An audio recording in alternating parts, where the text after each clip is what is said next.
알고는 싶은데 읽기엔 바쁜 우리를 위한 독서 대행 콘텐츠 직독 잡설 시작합니다. 직독 잡설 3화 2부 유현준 교수의 공간이 만든 공간 남궁민 기자와 윤상원 기자와 함께하고 계십니다. 책을 가져온 윤상원 기자가 1부의 말씀을 역대급으로 많이 하신 것 같아요. 너무 힘들어요. 지금 제가 보기에는 제가 살면서 말을 가장 많이 하고 있는 거 아닌가? 입사하고 살면서요? 그건 아니고. 입사하고 근데 확실한 건 이렇게 말 많이 하는 거 처음 봤어요. 제가 되게 조용한 성격이지 않습니까? 조용한 조용한 성격이죠. 그러니까 조용하게 옆에서 조잘조잘 떠드는 스타일. 확실한 거는 이게 메인 MC는 아닌데 항상. 그렇죠. 이렇게 뭐라 그래야 되지? 이렇게 오디오가 비면 채워넣는 역할을 자주 하는데 이렇게 메인이 돼서 얘기를 많이 한 적은 거의 없는 것 같긴 합니다. 제가. 그래서 이어서 계속 해주셔야 돼요. 2부에도. 네. 그래서 자 좀 이제 다시 한번 달려볼까요? 그래서 우리가 1부에서는 대충 동양과 서양의 문화가 기후에 따라서 달라졌다고 말씀을 드렸잖아요. 연간 1000ml의 강수량에 따라서 사고방식과 문화권이 나뉘고 이제 이게 건축에 영향을 줬다고 설명을 드렸거든요. 건축이란 건 궁극적으로 공간을 이해하는 방식이라고 볼 수 있다. 유현준 교수가 이렇게 얘기를 했어요. 공간을 이해하는 방식이라는 거는 그 건축물 자체의 속성이 사람들이 생각하는 방식에 따라서 다르게 이렇게 만들 수 있다는 소리잖아요. 그러니까 쉽게 말하면 내 사고방식이 건축물에도 투영이 된다. 뭐 이런 얘기죠. 네, 그렇죠. 이제 일부에서도 말씀드렸지만 서양은 명확하고 규정되어 있는 느낌이면 동양은 이제 내외부가 좀 모호하고 유연한 문화라고 유현준 교수가 그렇게 이야기를 해요. 이건 건축물에 그대로 도입하면 예를 들어서 서양의 뭐 밀라노 대성당, 로마 콜로세움처럼 크고 웅장하고 명확하고 직선적인 그런 건축물인 거면은 이제 동양은 그렇지가 않다는 거죠. 근데 이제 이 로마 콜로세움 이런 거를 보면은 압도되잖아요. 경외감을 느끼고 그러려면 건물이 높고 웅장하고 크게 지어져야 되고 그래서 일부에서 말씀드렸던 것처럼 외국의 랜드마크들은 다 당연하게도 높고 크지 않습니까? 뭐 파밀리아 대성당, 시스티나 셰플 뭐 이런 것들이요. 근데 우리나라는 경복궁을 보면은 넓고 그렇지만 웅장하거나 높다고 느껴지지는 않잖아요. 좀 넓게 퍼져 있는 그런 느낌이고 하물며 2층짜리 건물은 사실 저희가 더더욱 없기도 하고요. 그러니까 동양은 건축물로 외부 공간을 건축물 일부로 흡수하는 거라고 유현준 교수가 표현을 하는데 이것도 아까 말한 그 관계와 연관이 돼 있거든요. 건축물을 물체가 아니라 나와 맺는 밀접한 관계로 경험을 한다는 얘기인 거죠. 그래서 높고 웅장한 것보다는 좀 여백도 많고 건물 사이가 좀 띄엄띄엄 띄워져 있고 탁 트여서 내가 그 안에 들어가면은 주변 환경을 잘 감상할 수 있고 그 건물이 주변과 잘 어우러진 상태에서 편안하게 있을 수 있도록 이렇게 만들어진다는 게 동양 건축의 특징인 거예요. 그 특징은 좀 이해가 가기는 가는 게 우리나라 건축물 중에는 이제 2층으로 올라간 게 잘 없잖아요. 그러니까 뭐 석탑 이런 거는 좀 있지만 실제로 뭐 2층으로 올라가는 계단을 사용한 건물은 없잖아요. 랜드마크 중에. 그리고 많이 비웠다는 얘기가 공감이 가는 게 제가 눈으로 보고 온 게 며칠 전에 제가 경복궁이 한눈에 보이는 호텔에 하루 묵고 왔거든요. 호캉스. 저거 약간 지금 자랑하는 것 같은데. 굉장히 좋았습니다. 그 호텔 굉장히 좋았는데 그러니까 거기서 본 게 이제 경복궁을 이렇게 완전히 내려다볼 수 있는 뷰가 아마 광화문에 거기 호텔 외엔 많지 않을 거예요. 뭐 외교부 청사 정도. 근데 거기는 뭐 저희가 쉽게 들어갈 수가 없으니까 보면은 딱 보고 느낀 게 생각보다 엄청 띄엄띄엄하다.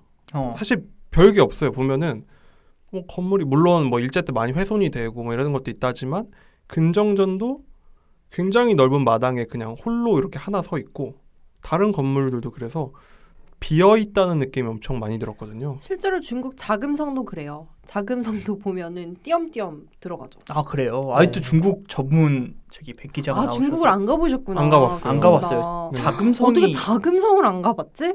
이 중국 사람 같은. 나는 자금성을 한 10번은 가봤어요. 10번이요? 근데 자금성은 높은 곳에서 볼 수 없지 않아요? 볼 공간이 없잖아요. 높은 곳에서 봤었어요. 기억이 나요. 빌딩이 있나요? 그게 보이는? 있었던 것 같아요. 그러니까 봤겠죠? 나는 경복궁도 10번을 안 가봤는데 자금성을 10번. 전 확실한 거 경복궁이 보이는 호텔은 2번 가봤습니다. 두 번을 가봤다. 알겠습니다. 네, 저 얘기 넘어가시죠.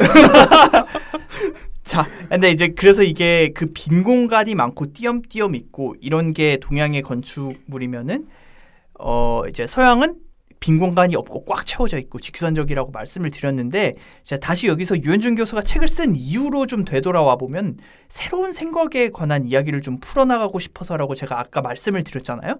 그러니까 이걸 어떻게 설명하냐면 동양과 서양의 다른 건축물에서 나타나듯이 동양과 서양의 생각이 만나면서 서양의 건축 기조가 조금씩 바뀌게 되는 현상을 보여줘요. 그러니까 자기와 다른 생각을 받아들여서 발전시켜 나간다, 이렇게 볼 수 있는 거거든요. 그러니까 서양 문화가 새로운 문화인 동양 문화를 만나서 또 제3의 문화를 유행시킨다, 뭐 이런 건가요? 네, 그렇죠. 말하자면 그럴 수 있는 거예요. 그러니까 지금이야 인터넷이 있고 그랬지만 예전에는 그렇지가 않았잖아요. 그러니까 여기 한 공간에서 다른 공간으로 이동하려면 지금보다 교통수단도 발전되지 않고, 뭐 지금이야 인터넷이 있지만 뭐 예전에 그런 것도 없었고 그랬으니까요.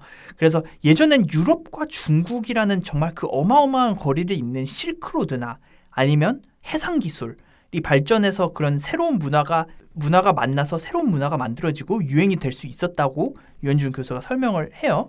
그래서 가장 대표적인 게 이제 뭐 여러 얘기들을 많이 하지만 가장 대표적인 게 중국의 도자기가 유럽으로 들어간 사건입니다. 예전에 유럽은 뭐 음식을 퍼서 담는 그 식기들이 다 고급들은 식기잖아요. 그 금속 식기잖아요. 그러니까 뭐 예를 들어서 그 우리 레미제라블이라는 그 소설을 보면은 은쟁반? 네, 은쟁반, 은접시 이런 것들을 훔쳐갔다는 거에서 볼 수 있죠. 은초대. 그렇죠, 은초대. 그래서 예전에는 비싸고 고급스러운 거는 다 금속이에요. 그래서 무겁고 불편했는데 가볍고 이쁜 중국의 도자기를 처음 보게 된 거죠. 그러니까 환장을 하는 거예요. 거기에 그리고 심지어 금속은 이렇게 그림이 잘 그려지지가 않는데 중국에서 온 도자기들은 막 거기에 뭐 정원, 정자, 나무, 소나무 뭐 이런 게 그려져가지고 그 구워진 도자기를 보면은 막 예를 들어서 피처폰만 보다 거의 아이폰 3GS 보는 그런 느낌이었을 거라고 저는 이제 보거든요. 그러니까 도자기가 영어로 차이나잖아요. 그러니까 그렇죠. 그게 중국에서 들여와서 차이나라고 부르는 거죠. 네, 그죠. 그러니까 이 도자기가 그려진 그 중국 정원들이죠. 이게 유럽 내에 유행을 하기 시작하면서 건축에 조금씩 영향을 준다고 이렇게 이제 유현준 교수가 얘기를 해요. 그러니까 서양은 그 전까지는 직각 기하학 덕후였거든요. 그러니까 건축이든 정원이든 직각으로 만들어야 되고 대칭이라 해야 되고 뭐 완벽한 뭐 삼각형, 정사각형, 뭐 직사각형 이래야 되는데 예를 들어서 영국 버킹엄 궁전 가보셨어요들? 안 가봤어요. 안 가봤어요. 근데 그게 완전 좌우대칭, 그게 영국 건축 뭐 스타일 중 하나긴 하지만, 그러니까 이게 좌우대칭에다가 정원에 있는 그 나무들도 정원사들이 직각으로 유럽식 만들어졌잖아요. 정원. 베르사유 궁전이 베르사유 그래요. 궁전이 딱 그렇잖아요. 네. 그렇죠. 접어놓은 데칼코마니처럼. 맞아요. 그렇죠. 그래서 이렇게 똑같이 생긴 방들이 쫙 있잖아요. 네. 그러니까 그게 그런 완벽한 직각 기하학 뭐 그런 게 유럽의 건축 기조였는데, 근데 중국에 그려진 정원을 보니까 뭐지 직각 이런 게 없네. 약간 뉴욕 센트럴파크처럼 정말 자연스럽게 그 자연 그대로로 옮겨놓은 그 모습을 보고 그거를 따라하기 시작을 한 거죠. 유럽 사람들이 그런 거에 좀 열광하긴 하는 게, 외국인들이 한국에 있는 궁 중에 제일 좋아하는 게 창덕궁이래요. 창덕궁이 들어가면 구조가 복잡한 거 아세요? 그렇죠? 이렇게 비대칭적이거든요. 그리고 창덕궁 후원에 들어가면 연못 엄청 크고 거의 숲으로 둘러싸여 있는데 그게 너무 좋다는 거예요. 이 큰 서울시 안에 이렇게 구불구불한 배치와 자연이 함께 있다. 근데 오히려 경복궁은 보고 그냥 또 아는 느낌이래요. 자기들 입장에서는 그냥 자금 자금 성이랑 비슷하고. 모았으니까. 근데 창덕궁을 보고, 사실 규모가 훨씬 작은 궁전인데도 그렇죠. 그걸 보고 많이 이쁘다고 한다고 하더라고요. 그래서 그렇게 동양의 문화가 도자기를 통해서 서양으로 전파가 되면서 이제 건축에도 영향을 끼치기 시작했는데, 그래서 이제부터 유현준 교수가 본격적으로 건축의 역사에 관한 이야기를 시작해요. 이제 돌고 돌아서 드디어 건축에 관한 이야기를 좀 썰을 풀기 시작합니다. 오래 걸렸어. 드디어 빌드업이 끝난 건가요? 또 왠지 빌드업을 할 것 같아요. 언제까지 빌드업만 하다가. 그래도 재밌는 얘기였지 않나. 네, 재밌는 얘기였어요. 그래서 이제 동양의 건축을 받아들여서 새롭게 그 건축의 다음 유행을 연 사람들을 먼저 제시를 하는데, 이제 알쓸신자 두 분이 안 보신 눈치네요 보니까. 근데 저는 다 보긴 했는데, 근데 거기서도 눈에 유현준 교수가 얘기하는 몇 명의 건축학자들이 있거든요. 이제 그중 하나가 독일의 미스 반데어로에랑 스위스의 르 꼬르비지에. 아, 이름 너무 어렵다. 전 르꼬르비제는 알아요. 르 꼬르비지에는 사실 좀 유명하긴 해요. 왜냐하면 현대 건축의 아버지 뭐 이렇게 네. 근대 건축의 아버지 이렇게 불리기도 했으니까. 근데 이게 유현준 교수가 그 전 책에나 알스 신잡에서 정말 자주 이야기를 하는데, 사실 그 이유가 따로 있는 게 아니라 이 사람들이 건축의 4대 거장 중 한 명이라고 해서 그렇다고 합니다. 그래서 그 4명이 4대 거장이 초창기에 동양과 서양의 건축목을 좀 합하려고 했던 로이드 라이트라는 사람이고요. 그 다음에 이제 방금 말씀드린 미스 반데어로에랑 르 꼬르비지에, 그리고 나머지 한 명은 핀란드 건축가인 알바 알토, 이렇게 해서 4명이라고 해요. 유럽에서 뽑았나 보네요. 다 4명이 유럽 사람. 그렇죠. 그러니까 아무래도 서양 건축이 좀 뭐라 그래야 되지? 발전되어 있나요?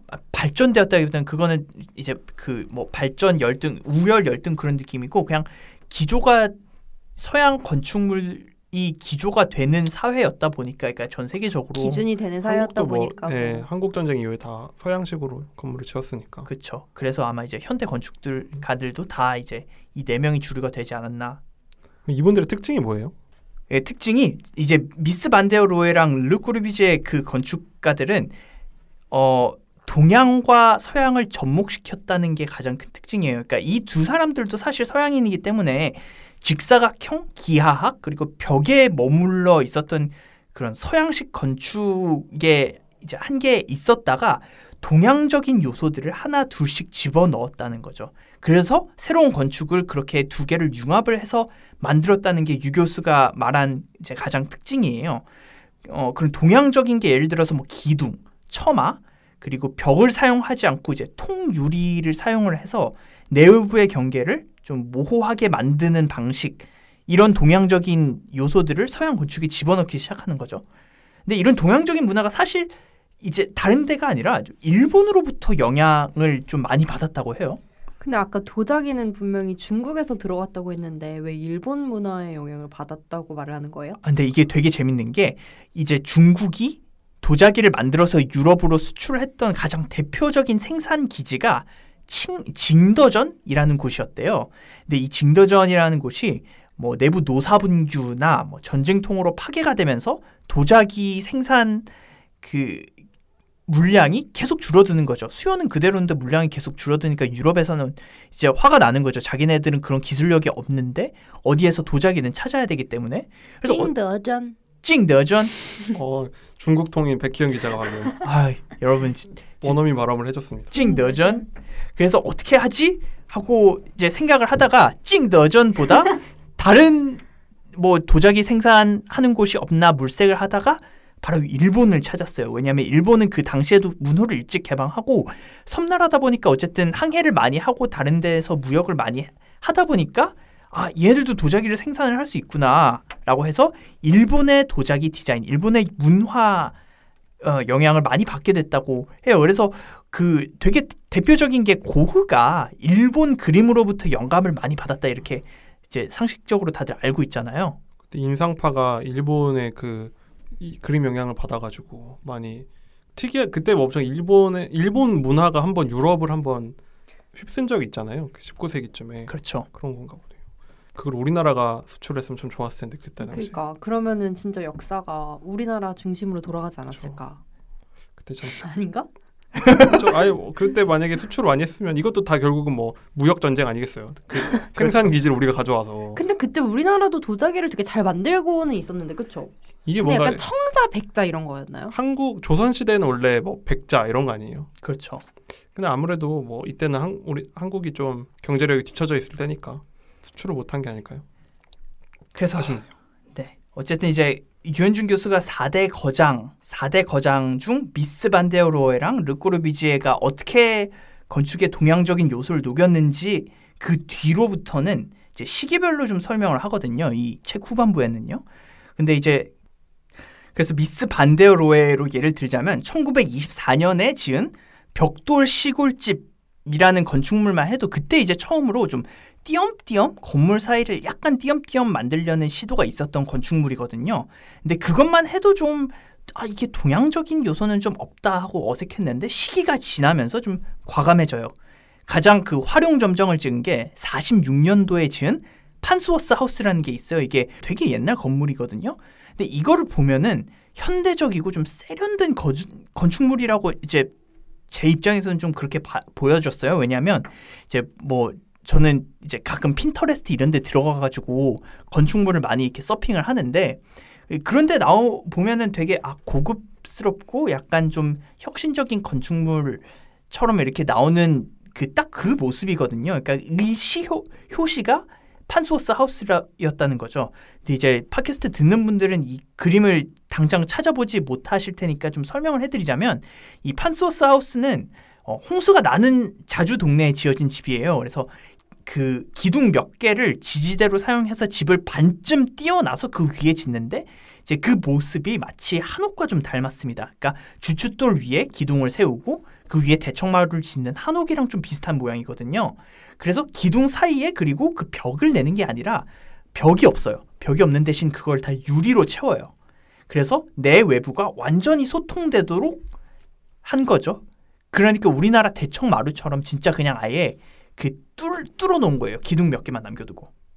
저희는 지금 이 사진을 보고 있는데 근데 제가 만약에 이거 발주를 한 사람이면 이게 굉장히 소송감입니다. 왜냐면은 이게 집을 살 수가 없어요. 보면 사생활이 너무 침해당할 것 같아요. 벽이 이거. 있는 건 이유가 있다라는 거를 이분께 존중해 주셨어야 되는데 이게 다 통유리라서 안에가 다 보이고 거의 실험실 그 케이지 수준이거든요 지금. 그래서 커튼이 있지 않습니까? 뭐 커튼 매번 쳐놓고 살 수 없죠. 잠적한 것도 아니고 커튼 치고 살 거면 이게 잘못된. 이제 커튼 그래서 이제 좀 열어 놓을 때는 옷 완전히 갖춰 입고 그리고 이제 다 좀 닫고. 근데 이제 조금 놀라운 거는 이게 해방 1년 후에 지은 거라는 맞아. 거잖아요. 그건 좀 놀라워요. 그게 좀 놀라워요. 약간 요즘에 지었을 21세기 집 법한 같아. 그런 집이에요. 되게 세련. 저도 처음 보고 너무 놀랐어요. 이게 우리나라 해방 1년 후에 지은 집이라고? 약간 이런 느낌이 드는 건축물. 그치만 내 돈으로 이렇게 그렇죠. 이거는 이렇게 예술을 자꾸 하려고 하나의 오브제로는 인정합니다. 오브제로는 인정하는데 자기 돈 들여서 해야죠. 그렇죠. 자기 집이면 내가 리스펙하게. 방이 없는 거잖아요. 원베이네. 방이 있긴 있는 것 같아요. 이렇게 나뉘어져 있는 게 아닌가? 아니 이게 마루 이게 왼쪽에 마루가 하나 있는 것 같고 그 안에는 원룸이에요. 원룸. 진짜예요? 네 그런 것 같은데. 뭐 제가 내부를 보진 않았으니까. 화장실도 없는데 이렇게 보면. 그러니까 논란이 보면 원래 뭐 예술이란 건 그런 거니까. 근데 실제로 그래서 그 똑같은 이유로 사생활이 없다는 이유로 이 건축물을 짓다가 소송을 당하기도 했죠. 그봐. 책에 나와 있어요. 실소유주 이게 그러니까 현실과 맞는 걸 해야 되는 겁니다. 자, 아무튼 근데 이제 미스 반데오로는 이런 건축물을 지었고 르꼬르비지에도 비슷한 시간에 갈수록 동양의 건축 요소들을 좀 받아들이기 시작해요. 그 동양적인 요소라고 하면은 벽보다 기둥을 사용하고 내외부가 모호하고 뚫려 있는 약간 그런 기조로 가는데 근데 미스 반데오로랑 좀 다른 경향으로 가는 부분 중 하나가 1차원 설계예요. 1차원 설계가 뭐예요? 이게 좀 설명이 복잡하거든요. 이게 건축을 경험하는 사람들이 최대한 그 건물에 들어가는 입장에서 다양한 경험을 하도록 만드는 것이라고 저는 해석을 했어요. 그러니까 건축을 체험하는 그 건축 안에서 눈으로 보는 경험을 다양하게 만든다는 건데 여기에서 1961년 르꼬르비지에의 유작이 있는데요. 이게 마지막 그 작품인 미국 하버드대 캠퍼스에 있는 카펜터 센터가 대표적인 그런 1차원 설계 건축이라고 해요. 그 카펜터 센터의 평면도를 보면은 뭐지 이게 약간 3살짜리 애가 동그라미 낙서를 해놨나? 점점점 이렇게 되어 있네요. 네네. 그러니까 그 점점점은 이제 저희는 평면도를 보고 있는데 이제 그 점점점은 무시를 하시고 그 벽이 되게 이상하게 대칭도 귀처럼 아니고 생겼어요. 네, 완벽한 기하학 모형이 아니라 되게 그냥 연필로 대충 구웠나? 약간 이렇게 만들어져 있는 거예요. 그래서 유현준 교수는 이게 3차원 설계를 한 게 아니라 1차원 그 건물을 들어가는 사람의 입장에서만 보고 만들었기 때문에 이렇게 됐다. 뭐 이런 식으로 설명을 하는데 이제 1인칭 관점에서 여기에는 지금 그 입구가 없는데 이제 평면도를 찾아보시면은 인도와 평행하게 입구가 시작을 해서 경사로를 통해서 들어가다 보면은 곡선 형태로 입구가 이렇게 휘어져요. 그럼 건물에 점점 접근하게 되다 보면은 달라지는 거죠. 뭐지? 이렇게 휘어 들어가면서 너무 좁아지는데? 그래서 건물에 딱 들어서면은 그 곡선이 없어지고 우리가 아는 정면과 수직으로 된 방이 등장을 하는 거죠. 근데 밖에서 볼 때는 그게 예상이 잘 안 되는 거죠. 그래서 1인칭 차원에서 건물에 접근하면서 이제 이걸 시퀀스라고 하는데 그 시간의 흐름에 따라서 그 눈으로 보는 게 점점 다양해지는 그런 경험을 한 건축물이라고 보여지는 거죠. 직접 가보고 싶다. 한번 가보고 싶네요. 하버드 경험을 대학에 해봐야 될 것 있다고요? 같아요. 하버드 대학교 캠퍼스에 있어요. 가봤는데 이거 못 봤는데. 근데 이게 지금 생각난 게 그러니까 르꼬르비지에가 동양의 그걸 받아들인 게 동양의 그런 벽을 서양의 벽에서 뚫린 공간 이런 걸 중심으로 갔던 거잖아요. 근데 그 여러분 혹시 낙원상가 가보셨나요? 낙원상 가봤죠. 청계천에 있는 낙원상가. 가봤죠. 상가가 있고 아, 밑에 이렇게 뚫려 있잖아요. 네네. 악기 파는 곳. 네. 거기가 르꼬르비지의 영향을 받아서 만든 한국의 대표적인 건물이라고 하는데 그게 그거래요. 1층이 다 뚫려 있잖아요. 밑에. 필로티처럼. 네, 밑에 요즘 아파트들 다 그렇게 뚫려 있는데. 그러니까 그게 르꼬르비지의 영향이 한국 아파트가 제일 많이 받았다고 어떤 건축학 그러니까 르꼬르비지의 이상이 이루어진 게 한국 아파트래요. 재밌네요. 그죠. 그 전까지는 벽에 함몰되어 있었다면 이제 벽이 없어지고 기둥으로만 그 기둥 이루어진. 철근 콘크리트 기둥이 있기 때문에 이제 자유롭게 평면을 만들 수 있었다 이런 얘기입니다. 그럼 유 교수는 그 두 개로 나눠져 있던 동서양이 르꼬르비제 정도로 와서 만나서 이제 합체가 됐다는 흐름인 건가요? 그 책은? 그렇죠. 이제 만나서 합체가 됐고 그리고 그 특징 중에 하나가 이제 아까 그 하버드로 돌아오자면은 그 카펜터 센터의 그런 1인칭 차원의 설계라는 거죠. 근데 이런 1인칭 차원의 설계를 했던 또 다른 사람이 있는데 안도 타다오 들어보셨죠? 한 번쯤은 들어봤을 것 같은데 다들. 이분이 들어봤죠. 그 낙수장 그렇죠. 그 무슨 이분도 엄청 횡한 건물을 만든 걸로. 네. 그러니까 사실 우리나라에는 그걸로 더 유명한 것 같아요. 노출 콘크리트 공법. 요즘 카페들이 다 그렇게 하잖아요. 다 그렇게 하잖아요. 노출 콘크리트를 하려고 한 건지 짓다 마른 건지 모르겠는데 요즘은. 근데 이제 안도 타다고 했던 노출 콘크리트는 아예 그런 콘크리트를 때려 부수는 게 아니라 이제 우리가 흔히 보는 그 거푸집 그 상태의 콘크리트를 그대로 둔 그런 공법에 이 사람이 먼저 한 건 아닌데 심지어 저기 그 카펜터 센터도 노출 콘크리트예요. 네, 르꼬르비지에도 사용을 했고 그 전에도 사용을 했었던 건데 그게 요즘 유행한 게 아니군요. 네, 그러니까 근데 이제 이 대중화를 이끌었다. 이 사람이 덕이다라고도 얘기를 하긴 하더라고요. 한국에서는 한 몇 년 안 된 것 한 유행이긴 한데 확실히 한 그쵸. 10년은 확실히 안 된 것 같고 어느 순간부터 막 카페들이 노출 콘크리트 이렇게 돼 있어서 막 예전에 그랬잖아요. 다 안 지은 거 아니냐고. 맞아. 공장 시설처럼 맞아. 해놓은 그런 그쵸. 거. 진짜 앞서가긴 했네요 이분들이. 네. 그래서 근데 물론 이 책에서는 안도 타다오를 노출 콘크리트로 얘기는 하지 않아요. 근데 방금 말했던 카펜터 센터의 그 1차원 설계의 대표적인 사람, 그러니까 건축가라고 얘기를 해요. 그러니까 입장하는 사람이 보는 설계에 대한 이야기를 하면서 그 안도 타다오가 르꼬르비지에를 되게 동경하고 되게 열심히 모델로 삼아서 공부를 했다고 해요. 물론 이제 안도 타다오가 건축을 시작했을 때는 르꼬르비지에가 이미 죽고 난 후긴 한데 그 사람의 도면을 가져와가지고 맨날 필사를 하면서 건축을 독학을 했다고 이제 하는 게 되게 유명한 스토리거든요. 그래서 이제 카펜터 세터와 같이 건물 안쪽에 들어감에 따라서 다른 경험, 다른 풍경을 보여주는 것에 주목을 합니다. 이제 가장 대표적인 게 그 교회 건축 중에 물의 교회라고 하는 건축물이 있거든요. 일본에 있는 건데 복잡한 진입로를 따라서 안쪽으로 들어가다 보면 되게 넓은 예배당이 보이는 그런 구조로 교회를 만들었어요. 이제 그거는 이제 너무 이렇게 자세히 설명하면 또 근데 이게 그림이 있어야 되니까 찾아보시는 걸 추천드리고 우리나라에도 안도 타다오가 이런 그 이제 1차원적인 그 경험을 이렇게 해봐라라고 만든 건축물이 제주도에 있거든요. 이거 뭔지 아세요? 어디죠? 제주도에 이런 게 있나요? 제주도에 있어요. 그러니까 제주도에 안도 타다오 건축물이 몇 개가 있는데 여러 몇 개가 개가 있어요. 세 개인가 있을 거예요. 근데 그중 모르다. 하나가 유민미술관이라고 여기 가봤어요. 예, 중앙일보 초대 회장인 홍진기 회장이 그 유리공예를 수집을 하셨나 봐요. 근데 그걸 이제 모아놓은 미술관이거든요. 우리 그때 가봤잖아요. 맞아. 그죠. 그러니까 이제 중앙그룹에 입사하는 사람들은 이제 신입사원 연수를 OT라고 해야 되나? 하면서 여기에 한 번씩 들리는데 이게 그때만 해도 저희는 뭐 안도 타다의 건축물이 줄 모르고 아니야. 가서 근데 사진 그때 찍는데 유명한 건축가라고 하긴 했었어요. 그쵸? 그럼 안도타다라고 얘기를 해줬겠지? 우리가 안 들었겠죠? 우리가 안 들었겠죠. 아 그렇게 귀한 곳에 저희가 갔다 왔던 거군요. 근데 이제 한번 이제 두 분이 떠올려 보시면은 그 되게 독특하잖아요. 되게 입구가 좁아가지고 그 바깥 풍경이 안 보이는 엄청 한 맞아요. 네. 막 약간 폐쇄공포증 느낄 것 같아요. 근데 그러다가 갑자기 어느 순간 코너를 딱 돌면 갑자기 눈 그 시야 뭐라고 해야 되지? 눈높이가 뚫려 눈높이에 있어. 딱 뚫려 있는데 그때 바다가 보이나? 그렇죠. 맞아요. 바다가 딱 보이면서 우와 막 약간 이랬던 기억이 나고 거기서 사진을 찍었던 기억이 나요. 맞아요. 저희 다 거기서 다 사진 거기가 찍었어요. 사진 찍어야 된다는 걸 알죠. 그러니까 약간 그러고 보니까 이게 동양적인 특성이네요. 그것도 뭔가 이렇게 녹아든 느낌? 이렇게 풍경과 함께 봐야 약간 경험을 하고 그쵸. 약간 벽이 약간 완전한 벽은 아니었던. 약간 그냥 그런 뚫려 느낌. 있는 건데 거기가 포인트고. 그렇죠. 근데 이게 신기한 게 이게 안도 타다오가 물론 일본인이긴 하지만 이게 안도 타다오가 일본인이라서 동양의 그 속성을 가져온 게 아니라 르코르비제가 그런 이제 건축들을 많이 했어요.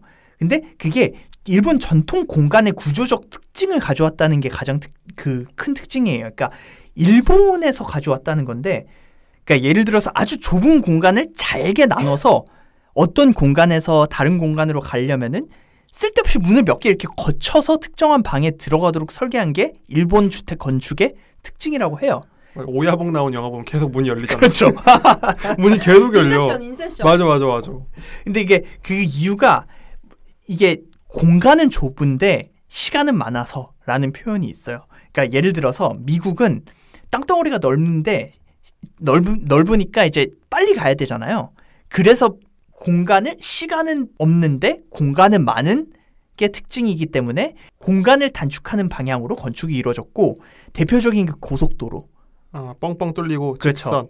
빨리 이렇게 가는 게 목표고 일본은 시간이 이제 상대적으로 공간이 좁으니까 시간이 많이 남을 거 아닙니까? 그래서 공간이 넓어 보이도록 시간을 지연시키는 쪽으로 그래서 쓸데없이 문을 많이 만들고 가요. 이게 우리 집에 고양이가 있는데 네. 우리 집에 공간 한정돼 있잖아요. 그렇죠. 그 캣타워라고 해서 굉장히 복잡한 구조물을 만들면은 걔가 거기를 계속 즐길 수 있거든요. 그렇죠. 그러니까 이게 문이 계속 열리는 것도 재미죠. 그들에게는 하나의 좁은 집을 즐길 수 있는 재미가 되는 거죠. 난 그냥 넓은 집에 살래. 미국식 사고야, 미국식. 이렇게 중국이랑 미국만 갔다 와봐서 대륙식 사고에 좀 젖어 있는 거 아니에요? 아니 근데 실제로 강아지들은 넓은 공간을 좋아하잖아요. 고양이들은 높은 공간을 맞아요. 좋아하고. 고양이는 행거만 있어도. 네, 전 약간 강아지 거예요. 개 거예요, 개과. 이거 고양이의 건축학 이런 책 하나 써야 되겠는데. 쓰세요. 그러니까 이게 신기하네. 생각을 안 하고 있었는데 동양적인 게 여기 녹아 있다고 봐야 되니까. 난 그래 넓은 집 갈래. 근데 여기 이제 마지막에 일본 이제 안도타다오 일본 사람 얘기를 해가지고 일본 건축에 대한 얘기 나왔는데 요즘에 그 또 경복궁이 한국인으로서 좀 자랑스러운 게 네. 그 여러분 그거 보셨나요? 방탄소년단이 경복궁 앞에서 봤죠. 무대하는 거? 그게 어느 쇼죠? 앨런 쇼인가? 아니요. 엄청 유명한 지미 펠런 쇼. 맞아요. 거기서 일주일 맞나? 연속으로 뭐 거기 앞에서 공연을 하는 걸 맞아요. 하는데 거기 보면은 그 진짜 근정전 앞에서 방탄소년단이 막 무대를 하거든요. 근데 보면은 그 화면 안에 경복궁 근정전이 좀 작아요. 근데 뒤에 하늘이랑 산이랑 그 넓은 공간이 엄청 좀 그 무대를 하기 좋더라고. 근데 만약에 무슨 엄청 큰 막 대성당 이런 데서 하면 약간 눌리잖아요. 노트르담 이런 데서 하면 묻히잖아요. 그렇죠. 근데 확실히 그렇게 좀 뻥 뚫린 그런 데서 하니까 그냥 경복궁 그냥 배경 같고 좀 어울리는 무대 장치 같이. 그렇죠. 좀 잘 녹아든다 그 생각을 조화가 잘 된다. 조화가 되는 건 맞는 그렇죠. 것 같아요. 아무튼 그래서 좀 정리를 좀 해보자면 네, 정리를 해보자면은 책의 끝에 가서 유현준 교수가 뭐 IT와 건축의 융합 뭐 이런 식으로 이제 좀 더 나아가긴 해요. 뭐 AI와 건축의 결합, 뭐 건축이 어떻게 컴퓨터 기술 발전으로 또 새로운 건축이 이어질 수 있는지 뭐 이런 얘기들을 많이 하는데, 근데 사실 저는 그것보다는 이 유현준 교수가 그 쓴 책의 핵심은 그 끝에 나온 내용보다는 공간과 건축을 바라보는 약간 두 개의 또 다른 시선이 있었고 이런 서로 다른 생각이 만나서 어떤 시너지를 낼 수 있는지, 그리고 두 관념이 또 너무 다르잖아요. 하나는 명확한 벽이 있고 하나는 벽이 없이 외부와 내부가 경계가 모호하고, 근데 이런 그 다른 관념이 배척되지 않고 조화를 이루면서 이게 현대 건축을 만들었다는 것을 보여준 거에 좀 더 방점을 찍고 싶어요. 그래서 저는 개인적으로 좀 요즘 좀 뭐 나라가 뭐 둘러 나눠졌다 뭐 이런 얘기도 많긴 한데 사실 좀 양극화가 많이 되어 있다 이런 비판들이 많잖아요. 그래서 서로 다른 생각을 두고 싸우는 경우가 많은데 이런 서로 다른 생각이 만나서 새롭게 또 현대적으로 태어나는 것이 뭐 비단 건축뿐만이 아니라 다른 분야에도 좀 적용될 수 있지 않을까 하는 마음에서 좀 책을 골라본 겁니다. 오, 의미부여까지. 그렇죠. 마무리까지 굉장히 완벽하시네요. 완벽합니다. 네, 오늘 이제 마무리 좀 해야 될 것 같은데 어떠셨어요? 뭐 윤상원 기자는 직접 책을 고르셨으니까 그거 왜 골랐는지도 말씀을 좀 해주셨고 그러면 이 책을 읽으면서 자기가 생각했던 거랑 좀 달랐던 점이나 이런 게 있나요? 생각하면서 달랐던 점은 사실 저희가 앞서 1부에서 말했던 약간 그런 비판점들, 그러니까 좀 반박의 여지가 많은 부분들이 좀 있어요. 그러니까 이제 뭐 새로운 생각이 태어나는 거는 전쟁통에 뭐 난세 영웅이 태어난다. 약간 그런 부분도 좀 헐거운 것도 있고 뭐 또 강수량 부분도 사실은 논문으로 사실 이 교수의 그건 아니지만 비판할 부분들도 있었고 그런데 뭐 아무튼 저는 근데 전체적으로 이렇게 이거 생각과는 좀 다른데라기보다는 되게 재밌게 읽었던 책인 것 같아요. 그러니까 제가 아까 말씀드렸듯이 건축을 너무 좋아하기 때문에 책을 읽으면서 좀 단독 주택을 한번 지어볼까? 약간 이런 생각도 들고. 돈이 있으신나 봐요. 돈이 없습니다. 이제 완전 시골에 지어야죠. 저는 뭐 현대 건축이라고 하면 저도 건축에 좀 그냥 관심이 있었는데 현대 건축이라고 하면 그냥 서양의 계통을 이어온 그냥 동양의 전통이 남아있다고 생각 안 했는데 생각보다 동양의 전통을 많이 이어받은 것 같아가지고 좀 놀랍고 근데 좀 그런 생각도 했어요. 이게 좀 삐딱하게 보는 게 또 취미다 보니까 생각을 해보면 이분 얘기를 하면 이제 그런 건축의 의미를 담는 거에 대해서 좀 큰 가치를 두시는 거잖아요. 그렇죠. 그래서 세종시의 세종정부청사 보면 평평하게 이렇게 용처럼 만들어놨거든요. 이렇게 안 가봤어요. 곡선이에요. 위에 빌딩이 아니라 5층 정도인데 엄청 길어요. 네, 엄청 길어요. 그게 뭐 수평적인 이런 도시, 뭐 수평적인 체계를 상징하는 거예요. 근데 거기 공무원들이 다른 부처를 가려면 다 뛰어다녀야 된다는 거예요.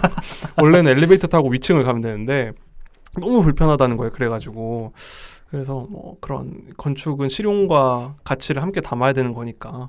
근데 이거는 좀 저는 약간 우리나라가 생각을 좀 바꿀 필요가 있는 것 같은 게 이제 이 책에도 나와요. 제가 이제 차마 시간적인 제한 때문에 담지 못한 부분도 있거든요.